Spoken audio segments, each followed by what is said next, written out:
तो हेलो जैसन कि हम जानत तनी कि भोजपुरी जल्दी केहू लइका लसन आ जवन लइका लेवल लसन तो कनी के जल्दी भोजपुरी के चीज़ मिलेला ना। लेकिन हम पहली बार यूट्यूब पर भोजपुरी के सब चीज़ लेके आए के कोशिश कर रहल बनी।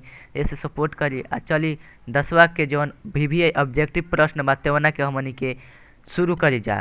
तो एकरा में पहला क्वेश्चन बा कि संत शिव नारायण कवना पंथ के रही। तो ई निर्गुण पंथ के रही। जोगी खातिर कौन इंद्रिय के साधल जरूरी बा। तो जोगी खातिर मन के साधल जरूरी होखेला। संत शिव नारायण अपना पद में शांत समय कह के आदमी के कौन जिंदगी के अंश के ओर इशारा करत रहे। तो बुढ़ापा के ओर। शांत समय माने बुढ़ापा के ओर। आ भोर मतलब जैसे भोर कहाई तो माने जन्म जब होखेला तब भोरे होखेला एगो लइका खातिर। सगरे जहान भोजपुरिया कौन विधा के रचना ह। सगरे जहान भोजपुरिया जौन ह तौन एकांकी ह। कवना देश में भोजपुरिया लोग ज़्यादा बा। तो फिजी आ मॉरिशस में भोजपुरिया लोग ज़्यादा बाटे। आगे के क्वेश्चन बाटे कि मॉरिशस के प्रधानमंत्री शिव सागर राम गुलाम के पुरखा लोग कहवा के रहे। तो ऊ भोजपुर जिला के हरिगांव के रहले लोग। कहाँ के रहले लोग। तो भोजपुर जिला के हरिगांव के। साधो भाई कौन विधा के रचना। साधो भाई कौन विधा के रचना। तो ई एगो पद ह। पलटू साहब कौना परंपरा के बानी। पलटू साहब जौन बानी ऊ कबीरा परंपरा के बानी। एह में से कौन कहानी विशुद्धानंद जी के लिखल ह। तो एह में से जौन कहानी विशुद्धानंद जी से लिखल बा तेवन बायन हटे। बायन विशुद्धानंद जी लिखले बानी।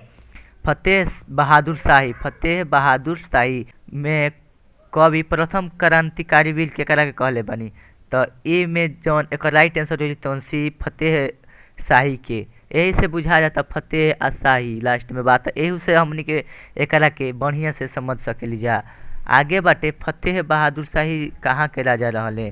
तो ऊ हुस्सेपुर के रहले। डॉक्टर भीमराव अंबेडकर के भारत रत्न से कब सम्मानित कइल गइल। तो 1990 में यहाँ के भारत रत्न से सम्मानित कइल गइल।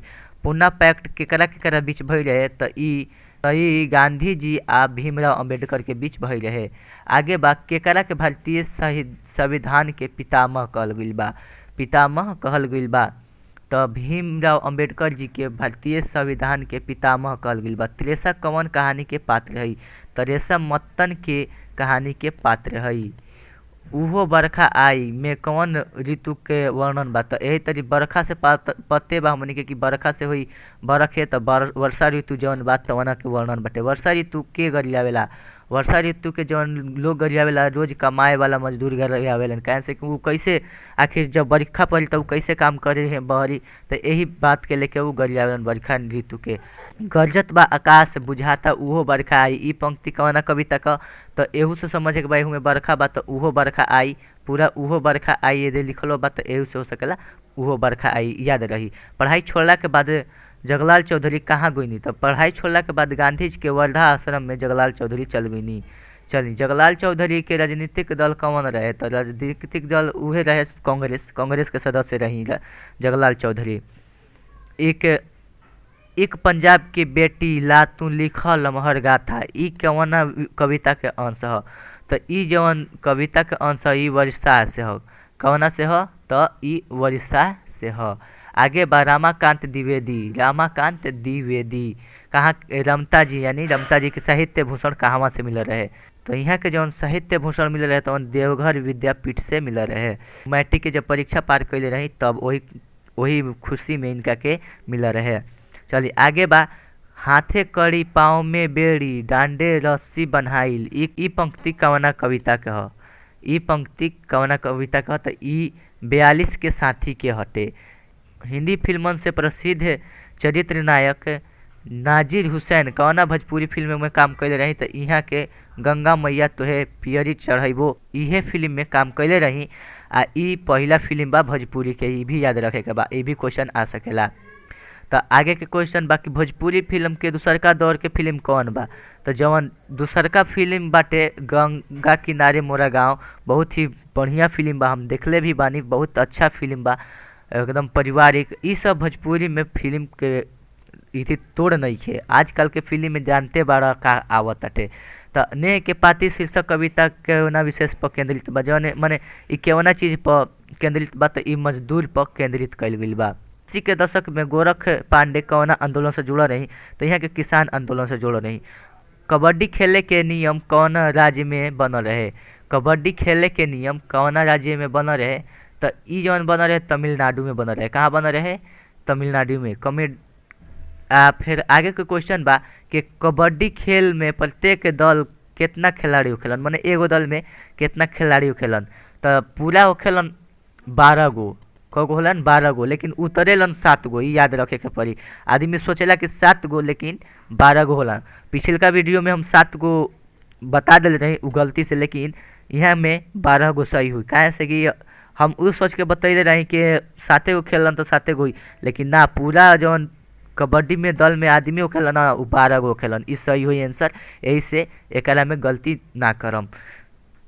आज पहरू लुटेरा भइल, ई पंक्ति के कवि बड़न। आज पहरू लुटेरा भइल तवन रविंद्र चंद्र झा ई लिखले बड़न। ई पंक्ति जौन लिखले बड़न उ उनकरे हटे। चलिए आगे, फीचर कौना तरह के कहल जाला? तो ई मनोरंजन समाचार होला जौना के फीचर कहल जाला। ऐसे देखिए, सरकारी समाचार होला कि जैसे कोनो आइल न्यूज सरकारी, तो सरकारी मतलब तार यूज के बाद तब भइल, तब फिर बाद में रद्दी हो गई।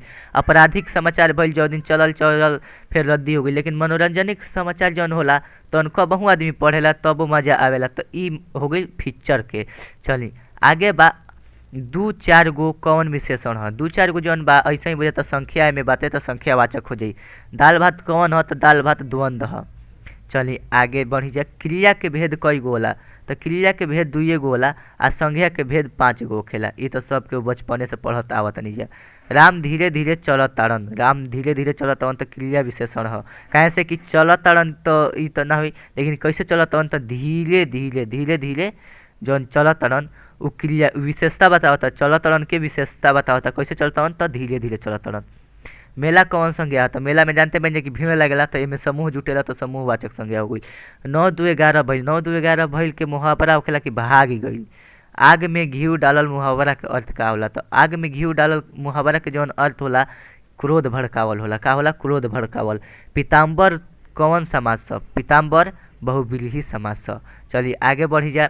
जौन अलंकार में शब्द संबंधी चमत्कार पावल जाला ओकरा के शब्द अलंकार पावल जाला। काहे से कि जब शब्द से एकर संबंध बा, इसे शब्द अलंकार कहाला।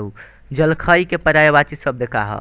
तो एकर नाश्ता अपन पियाओ दोनों हो जाए, यानी बी और सी दोनों हो जाए जलखई के पर्यायवाची शब्द। मीठा के उल्टा का हुई? मीठा के उल्टा का हुई? तो मीठा के उल्टा तीता हुई, सबके हु बता सकेला। आकाश के उल्टा का हुई? तो आकाश के उल्टा पताल हुई। तो ये रहा जितना क्वेश्चन रहा एकरा के इम्पोर्टेंट बा, यही से एकरा के देखी, बार बार देखी आ याद करे के कोशिश करी।